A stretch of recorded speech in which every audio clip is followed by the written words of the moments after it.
notre invité politique ce matin, c'est Bruno Retailleau. Bonjour.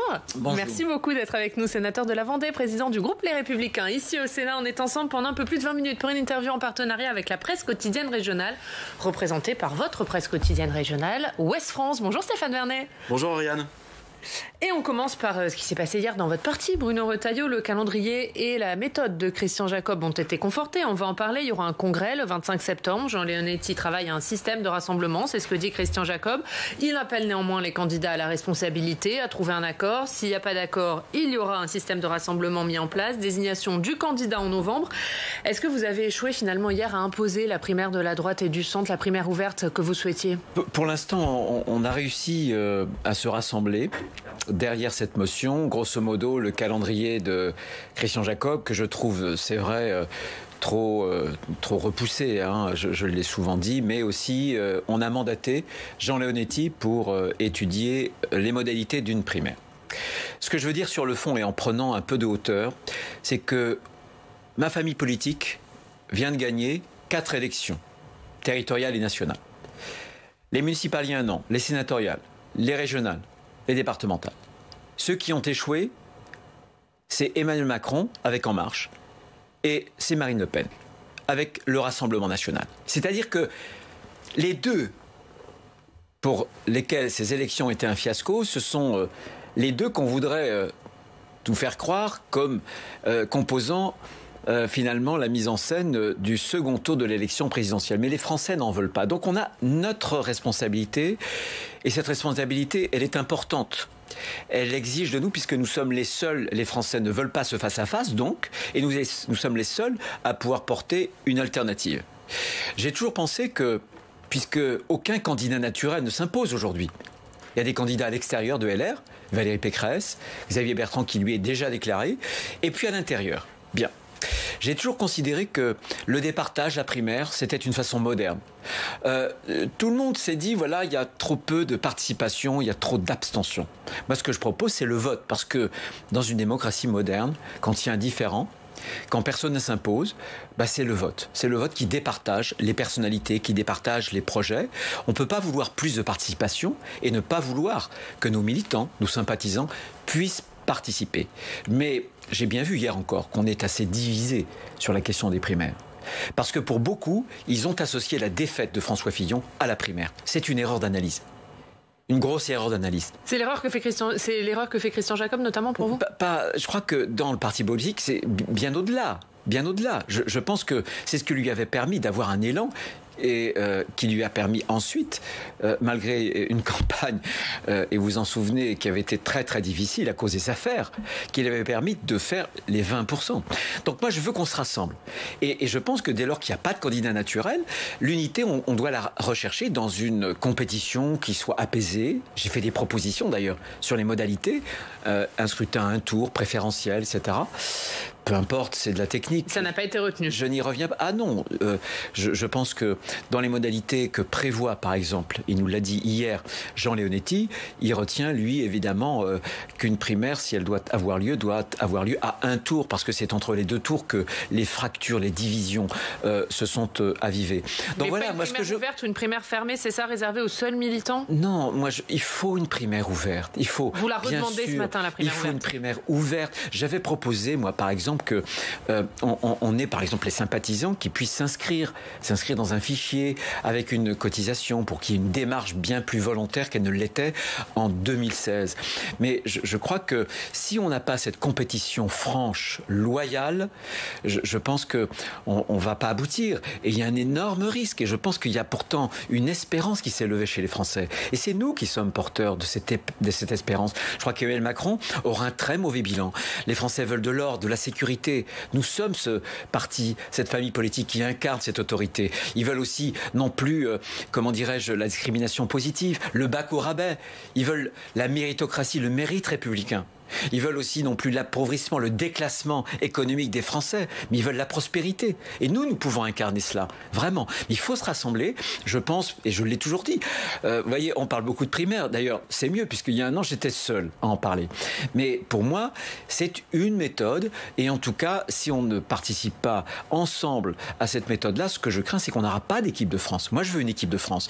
Mais tout le monde veut une équipe de France. Sauf que tout le monde voudrait être le numéro 1 de l'équipe de France. Donc, il faut bien quand même un système. Ou alors qu'on me propose une alternative. Est-ce que l'alternative, c'est les sondages ? Ça me fait rigoler quand on voit ce que ça a donné les sondages récemment. Est-ce que c'est un conclave ou est-ce que c'est le Père Noël, le miracle républicain ? Boum, paf. Mais il n'a pas renoncé, le candidat Christian Jacob. Qui tombe du ciel ou la candidate Il n'a pas renoncé, Christian Jacob, au sondage. Il y aura quand même un sondage chez les Républicains. Oui, mais tout le monde a, bien sûr, mais tout le monde a compris. Tout le monde a compris que pour vous, ça va ce servir à sondage rien, était ce sondage. un éclairage et qu'en réalité, il ne venait pas en compétition avec une autre méthode. Mais le temps passe et le temps presse. Et alors, le temps passe et le plus temps le presse. temps passe et moins on maîtrise notre calendrier. Bruno Retailleau, toutes les propositions que vous venez d'évoquer, vous les avez déjà faites il y a près d'un an. C'est vrai. À la Baule. Personne ne vous a écouté. Comment est-ce que vous expliquez que les Républicains aient pu perdre autant de temps ? Est-ce que tout ça, c'est la responsabilité de Christian Jacob vous évoquiez la méthode Père Noël. Pour Christian Jacob, le Père Noël, c'est toujours François Baroin ? faut lui demander la question. Non, je pense que c'est quelque chose que je respecte. Moi, j'ai vécu ce traumatisme de 2017. Et je vois bien l'association que certains peuvent faire entre la défaite et la primaire. Mais je pense que c'est une fausse analyse. Et je pense que dans le monde moderne, les gens veulent participer. Les Français savent parfaitement que la clé de voûte de nos institutions, les choix qui commanderont leur avenir et surtout l'avenir de leurs enfants, vous avez vu le sondage l'étude qui est sortie d'Odoxa il y a quelques jours. Nous sommes à nouveau le peuple le plus pessimiste d'Europe. Donc je crois qu'il faut, pour cette élection présidentielle, qu'on la prépare, qu'on se mette en ordre de bataille. Et aujourd'hui, la seule explication, parce qu'il y a un paradoxe quand même, jamais la France a été autant à droite, jamais on a eu autant de succès, jamais un bilan du président de la République n'a été aussi médiocre, et pour autant, il est assez haut dans les sondages. Emmanuel Macron, c'est tout simplement qu'on n'est pas en ordre de bataille. C'est personne en face. Simplement que, bien sûr. Donc moi j'appelle cette méthode, je l'appelle sereinement. Bien sûr, il faut se rassembler. Je donne raison d'ailleurs à Christian Jacob. Il veut absolument le rassemblement. C'est normal. Il a quand même perdu beaucoup de temps. Oui, non, mais c'est pas à moi de le dire. Est-ce qu'il n'est pas en train un peu d'organiser une course à la lenteur, Christian Jacob, de repousser En tout cas, je pense que plus le temps passera, plus celui qui en sera le bénéficiaire, c'est Xavier Bertrand. Puisque son pari, précisément, c'est ça, c'est de partir plus vite, de jouer le lièvre. Et d'arriver à s'installer dans les sondages, justement, de se présenter comme le candidat qui potentiellement passe la barre symbolique des 20%. Mais moi, je pense quand même que si vous voulez rassembler les Français, faut aussi rassembler sa propre famille politique. Certes, Xavier a quitté LR, je le considère toujours dans notre famille politique au sens large, mais si vous voulez vraiment rassembler les Français, il faut faire cet effort de rassemblement. Et si on doit avoir une règle commune, il faut que chacun y participe. C'est aussi la raison pour laquelle vous proposez une primaire ouverte à un tour, pour qu'il n'y ait pas d'affrontement trop violent entre le premier et le deuxième tour. Et c'est pour ça que je propose une primaire la plus ouverte possible, parce que si on a une primaire très très ouverte, il sera très très difficile pour ceux qui n'en seront pas de justifier leur non-participation. Ils se mettront en quelque sorte un peu hors jeu. C'est-à-dire Xavier Bertrand, c'est-à-dire vous dites s'il ne participe pas à la primaire, il a redit ou Valérie Pécresse, qui n'a pas dit si elle participait ou pas. Valérie Pécresse, pour le coup, elle a signé la tribune avec vous qui appelle à la primaire. Or, Xavier Bertrand, lui, il a redit hier aux 20h de TF1, non, je ne participerai pas à la primaire de la droite et du centre. Est-ce qu'elle a un sens, cette primaire, sans Xavier Bertrand, ou est-ce que vous dites oui, elle a un sens, mais lui, il se met hors jeu, il ne pourra pas être notre candidat s'il ne participe pas. Je pense qu'une primaire très très ouverte pourrait rallier sans doute, y compris, j'espère, Xavier Bertrand. En tout cas, c'est le pari que je fais. J'ai commencé, vous le savez, il y a quelques jours, j'ai vu tous les candidats, de Michel Barnier, Xavier Bertrand, Laurent Wauquiez, Valérie Pécresse.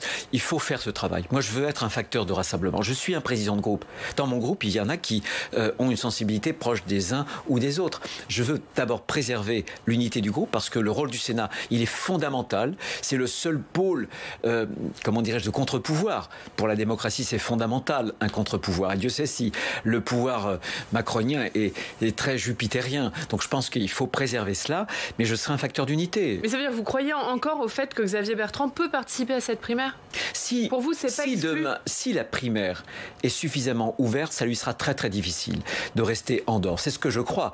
Mais pour le moment, force est de constater que, compte tenu du calendrier, on n'en prend pas vraiment le chemin. Moi, je le regrette. J'essaie de préserver au maximum notre unité. Je le ferai jusqu'au bout. C'est un peu le signal que vous avez voulu envoyer avec cette tribune signée avec Laurent Wauquiez, Hervé Morin et Valérie Pécresse, de dire finalement que Xavier Bertrand est isolé, il est un peu hors jeu, comme vous dites, s'il ne participe pas à cette primaire ? Moi, c'est le 26 mars que j'avais proposé aussi bien à Laurent Wauquiez, à Valérie Pécresse.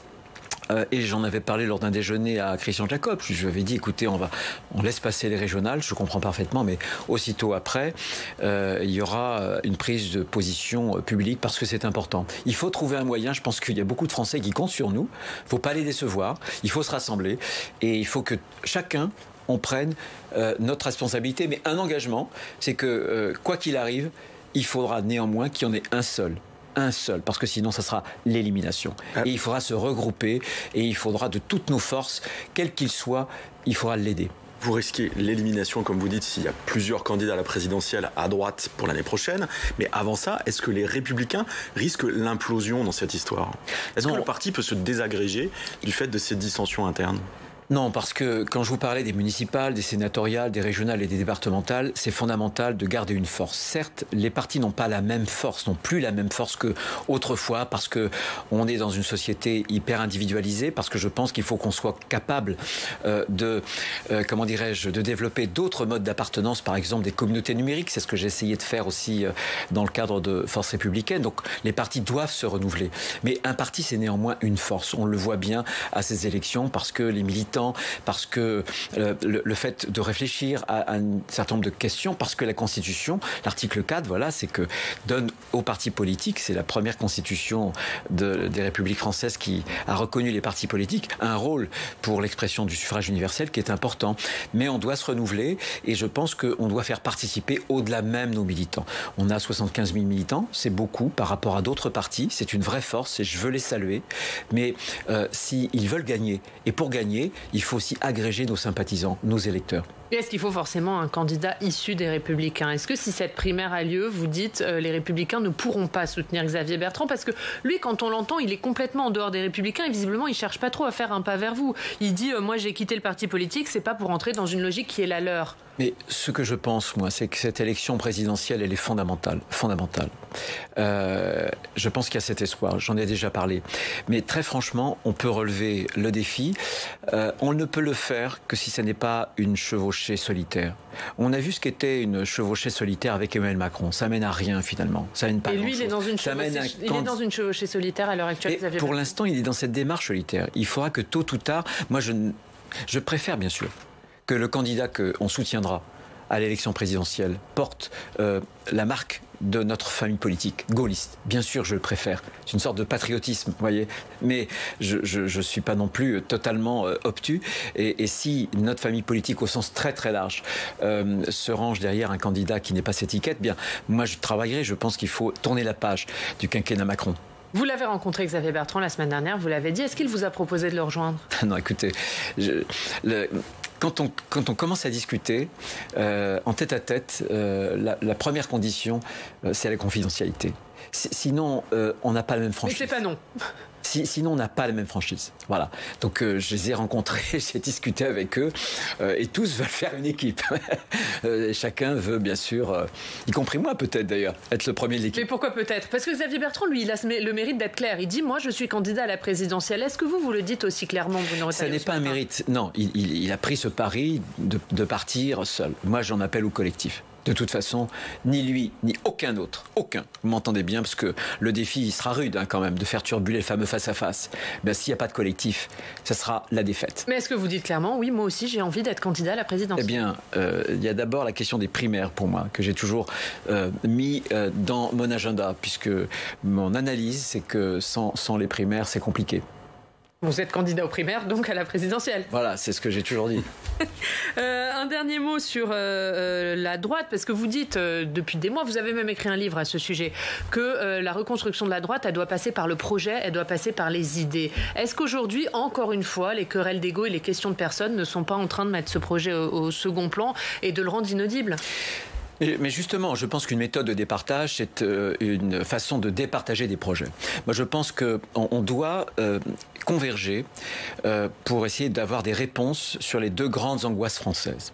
Les deux grandes angoisses françaises, c'est le déclassement économique et social, le fait qu'aujourd'hui, les parents craignent pour l'avenir de leurs enfants. Il y a le sentiment qui n'est pas un sentiment. C'est réel. De l'appauvrissement des Français. On a perdu des milliers d'euros de pouvoir d'achat et de niveau de vie par rapport aux Allemands depuis 20 ans. Plus de 5 000 euros. C'est la chute collective, le déclin. 78% des Français le pensent. Et puis il y a une autre angoisse. L'autre angoisse, c'est la dépossession culturelle, identitaire. Le fait que, submergé par une immigration qui est devenue incontrôlée, on perde notre mode de vie, notre culture, qu'on se retrouve en quelque sorte étranger chez soi. Eh bien, je pense que la question du niveau de vie qui passe par le travail, je pense que si on veut créer plus de richesses, il faudra travailler plus. D'où, par exemple, la question du départ de l'âge de la retraite. Soit on s'appauvrit collectivement, soit on appauvrit nos jeunes qui auront une charge énorme à supporter pour payer les retraites, soit on appauvrit les retraités, ou soit on travaille plus collectivement. On crée plus de richesses et du coup, on a du pouvoir d'achat. Et puis, il y a l'enjeu culturel. Moi, au bout du bout, je pense que la politique, et ça a souvent été l'erreur de la droite, c'est de réduire la politique à l'économie, à la seule économie, à la gestion économique. Non, la politique, c'est aussi l'immatériel, c'est aussi la culture. Aujourd'hui, tous les peuples d'Europe sont tenaillés par des questions existentielles sur leur mode de vie. Parce qu'il y a l'islamisme, parce qu'il y a cette immigration qui est de moins en moins contrôlée et qui sera de plus en plus pressante, compte tenu du boom démographique de l'Afrique. Donc je crois qu'il y a ces questions-là qu'il faut reprendre en main, il faut reprendre le contrôle, ce que n'a pas fait Emmanuel Macron. Et Emmanuel Macron, nous sommes le seul pays, vous vous rendez compte, à avoir élargi depuis 5 ans, par exemple, le regroupement familial.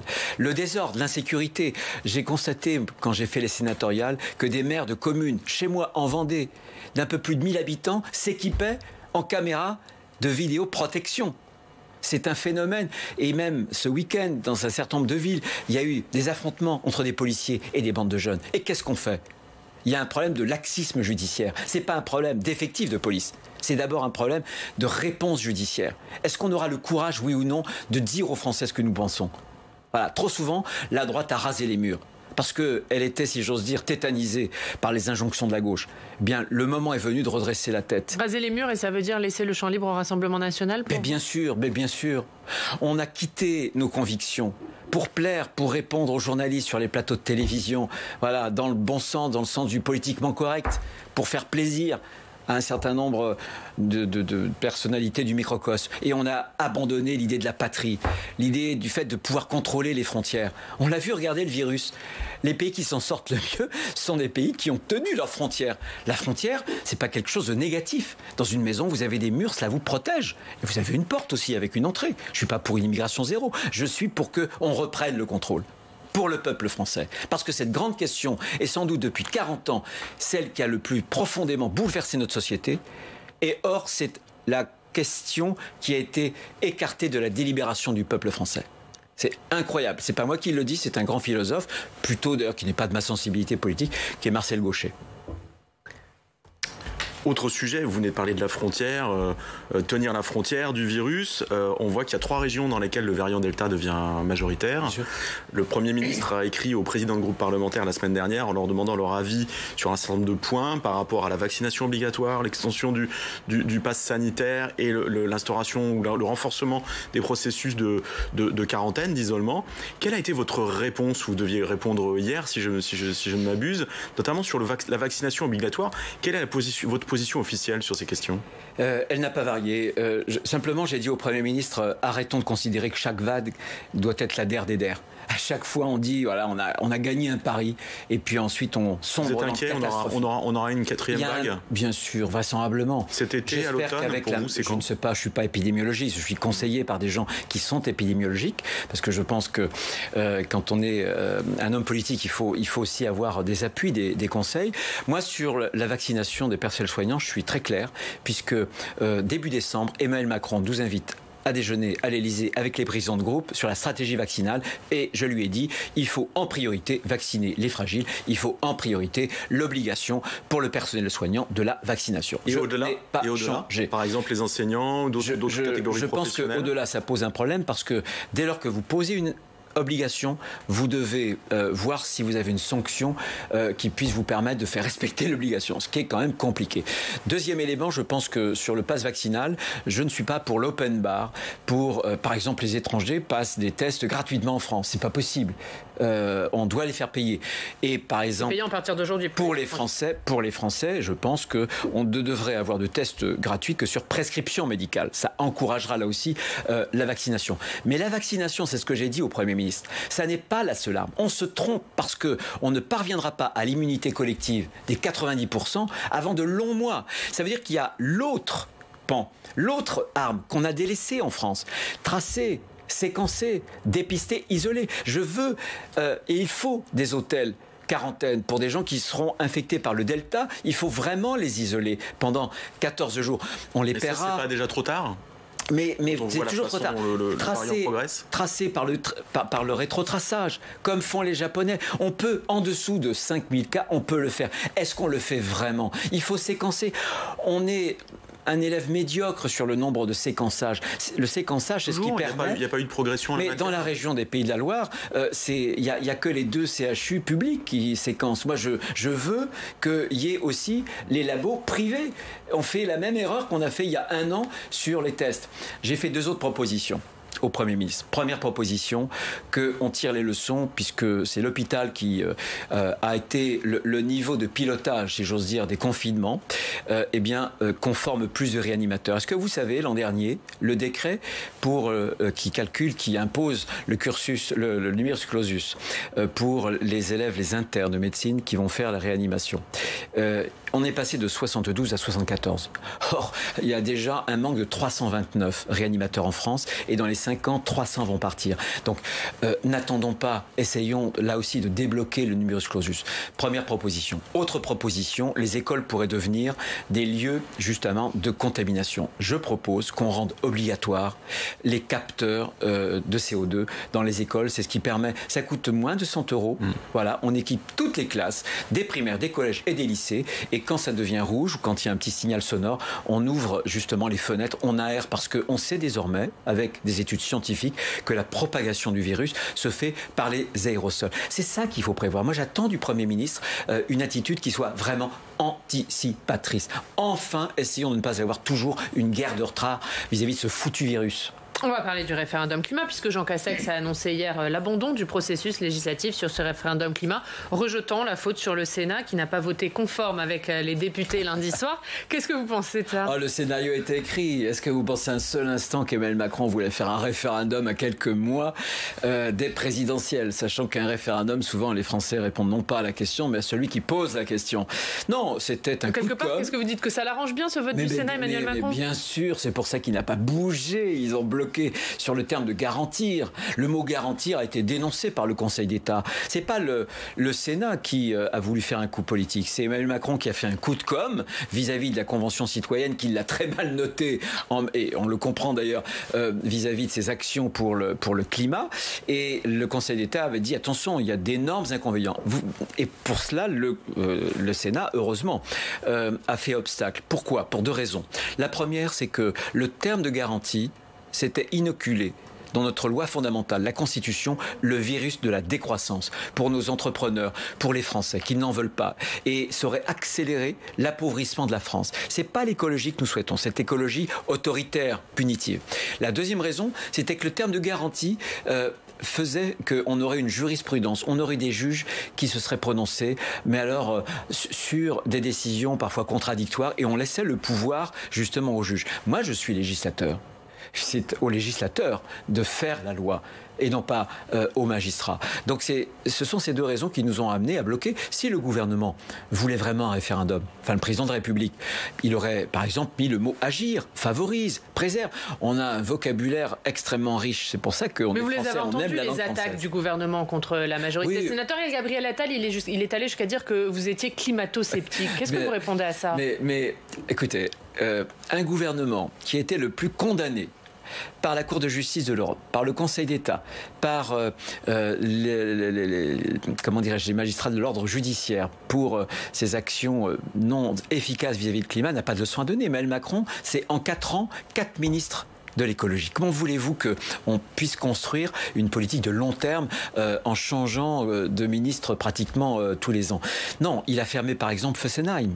Savez-vous qu'une centrale nucléaire que l'on ferme, ce sera nécessairement des importations, notamment de gaz à émission de serre, puisque on va avoir une importation d'une énergie qui vient, qui n'est pas décarbonée. Et par rapport à une centrale à gaz, une centrale nucléaire rejette 45 fois moins de CO2 par kilowatt par rapport à cette centrale justement à gaz. Donc là aussi, si on veut vraiment engager la lutte contre le réchauffement climatique, il faut être sérieux. Et on sait qu'en décarbonant l'électricité, qui est la grande énergie du XXIe siècle, alors on luttera vraiment contre le réchauffement climatique. D'ailleurs, les gaz à effet de serre en France, c'est 1%, moins de 1% du total mondial. Et on va terminer, Stéphane, avec la réforme des retraites. Et oui, Emmanuel Macron a reçu hier les partenaires sociaux pour parler retraite. Quel est votre conseil au président en la matière ? Il faut y aller maintenant ou il vaut mieux attendre que la présidentielle soit passée ? Il faut être courageux. Donc il faut y aller maintenant ? Faut être courageux. Quitte à remettre un certain nombre de Français dans la rue. Écoutez, même François Hollande, tous les présidents de la République, depuis Édouard Balladur, qui était dans une situation, certes, de cohabitation, mais tous ont assumé une réforme des retraites. Pourquoi l'ont-ils assumé ? Y compris d'ailleurs François Hollande avec la réforme Touraine sur la durée de cotisation. Tout simplement parce que c'est un patrimoine commun, c'est la sécurité sociale et c'est important, on a un régime par répartition auquel les Français tiennent particulièrement. Si, je l'ai dit tout à l'heure, on n'augmente pas et on ne recule pas la durée, notamment l'âge légal de départ. Jusqu'où pour vous ? 64 ou 50, dans un premier temps 64 ans, bien sûr. Et le problème, si on n'augmente pas, c'est on baissera les pensions. Donc on atteindra le pouvoir d'achat des retraités. On rejettera sur l'épaule des jeunes générations une charge qui sera insupportable. Et enfin, on traite le problème français. Le problème français est qu'on ne travaille pas suffisamment au cours d'une année ou au cours d'une vie. Voilà. Non pas parce que les Français sont paresseux, c'est parce que les jeunes ont du mal, par exemple, à travailler et à trouver du travail lorsqu'ils, par exemple, ils passent leurs études, leurs diplômes. C'est un problème d'accès au marché du travail et on part plutôt à la retraite. Si on ne traite pas ce sujet-là, si on n'augmente pas ce qu'on appelle le taux d'emploi, la proportion de Français en âge de travailler qui travaillent effectivement, on s'appauvrira. Eh bien, l'expérience, par exemple, de la dernière réforme de 2010 d'Éric Woerth sous M. Sarkozy, eh bien, 2 ans de plus, et le taux d'emploi a aussi augmenté. Donc, ça crée un effet de richesse. Emmanuel Macron a raison de dire que c'est la mère de toutes les réformes. Sera-t-il le réformateur qu'il voudrait être ? Pour l'instant, il ne l'a pas été. Il pourrait le devenir s'il assumait, si j'ose dire, une réforme courageuse qui permette justement de porter ses fruits. Dès la rentrée parlementaire de septembre pour vous, ou d'octobre, enfin dès l'automne ? Le plus rapidement possible, puisqu'on a un déficit, je vous le rappelle, abyssal de la sécurité sociale. Plus de 30 milliards, 32 milliards l'an passé, une trentaine de milliards cette année. Le système va finir par exploser. Sauvera-t-on notre système ? Et vous lui dites, on le votera. Si demain, si à la rentrée, vous présentez une réforme des retraites qui repousse l'âge à 64 ans, les Républicains sont derrière lui. On le vote quasiment chaque année puisqu'on fait cette proposition dans le PLFSS d'année en année. Merci beaucoup. Merci Bruno Retailleau d'avoir été notre invité. On regarde la une de Ouest France ce matin, c'est le bac. Tous les résultats dans l'Ouest par département. Merci Stéphane et merci encore Bruno Retailleau.